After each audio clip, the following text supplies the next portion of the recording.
ቦታው የሰዎችን ጫጫታ፣ ዋይታ፣ ለቅሶ ያሰማል፣ ግን አይታየውም። ሽጉጡን አንስቶ በብዥታ እየተተራመሱ ወደ ወደቀው አብርሃም ሲመለከቱና ሲሄዱ ሮቤል ከግቢው ወጣ። ባይተዋሩ ክፍል 3 እምዬ አፈር ይብላኝ የሚል ድምፅ ይሰማል። ኡኡታና የለቅሶ ዋይታ ይሰማል። ከአካባቢው ሲሰወር በጣም በፍጥነት ሮቤል ሮጠ። ማንም ሰው ያየው አይመስልም። ሰው ሁሉ ትኩረቱ ወደ ሟቹ አብርሃም ነበር። ሙና ይሄንን ሰምታ ከቤት እንዴት ሮጣ እንደወጣች አለቃቀሷ ልብ ይበላል። በድንጋጤ ቤት መዝጋት ቀርቶ ጫማም አልለበሰችም ነበር። መታ ፍቅረኛዋ ደረት ላይ ተደፍታ እየየዋን አስነካችው። ምን አረጉብኝ የኔ አብርሃም ስትል የሰዎችን ሆድ አስባሰች። ሰዎች የበለጠ ማልቀስ ጀመሩ። እየተነሳች ወደቀች። ሮቤል በሚራመድበት መንገድ ጭር ብሏል። ሁሉም ሰው ወደ ጩኸቱና ለቅሶ ቦታ የሄደ ይመስላል። እጁ ላይ እና ደረቱ አካባቢ ቲሸርቱን ደም በክሎታል። ቅድም ሙላት ራሱን በመያዝ በፈጣሪ ምንድነው ያረኩት ሲል ደንግጦ ሽጉጡን ጥሎት ነበር የሮጠው።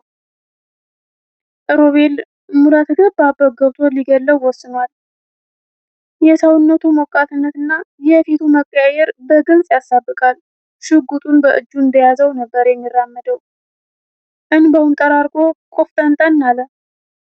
አውራ ጎዳናውን አልፎ በእነ ሙላት ሰፈር ሲገባ መንገድ ላይ ሄራን አገኘችው። ስታየው ደንግጣ ቆመች። ሁኔታው በጣም ያስፈራ ነበር። ደጋግሞ የሴት ኡኡታ ይሰማል። ሄራን የተፈጠረው ነገር አላወቀችም። ሮቤል የሆነ ነገር እየፈለገ እንደሆነ ግን ገብቷታል። ሮቤል ቢያትም ከቀልቡ አልነበረም። በቀጥታ ሽጉጡን እንደያዘ ወደ እነ ሙላት ቤት የሚወስደውን መንገድ ይዞ አቀና። የሰፈር ሰው ተሰብስቦ አብርሃም የገደለበት ጋር ዋይታና ለቅሶ ያሰማል።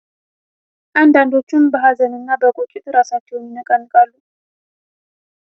አፈር ይብላኝ ገራም ሰው ነበር የሚሉም አልታጡም።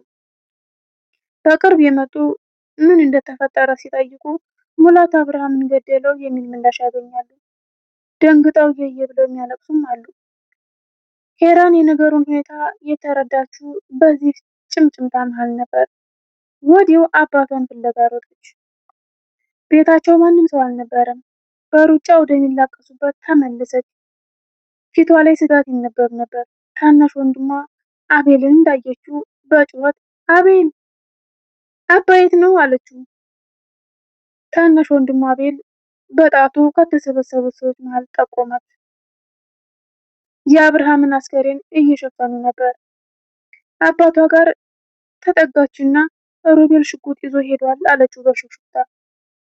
አቶ ተካልኝ ተደናግጠው ወዴት አሉ። ወደ እነ ሙላት ቤት ሳይሆን አይቀርም አለችው በስጋት። ከተሰበሰቡት መሃል ወጥተው ሲሄዱ ጥቂት ሰዎች ተከተሉት። አባ በጣም ተናዶ ነበር አለች። አቶ ተካ ያደራ ልጁ ሄዷል ወደ ተባለበት ሮጠ። ጥቂት ሰዎችና የሮቤል ጓደኞች ተከተሉት። የሙላት ቤት ግን ዝግ ነበር።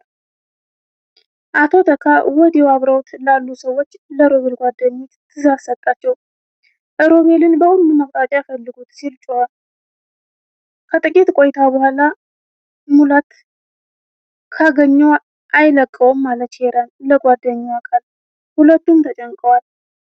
ሮቤል በሁለቱም ቦታ ተፈለገ። መላ ሰፈሯ ታሰሰች። ሮቤልም ሙላትም ግን አልተገኙም። አመሻሹ ላይ 11 ሰዓት አካባቢ ሄራን ግቢ ውስጥ ከቃል ጋር ተቀምጣለች። ለጓደኛዋ ቃል ለመጀመሪያ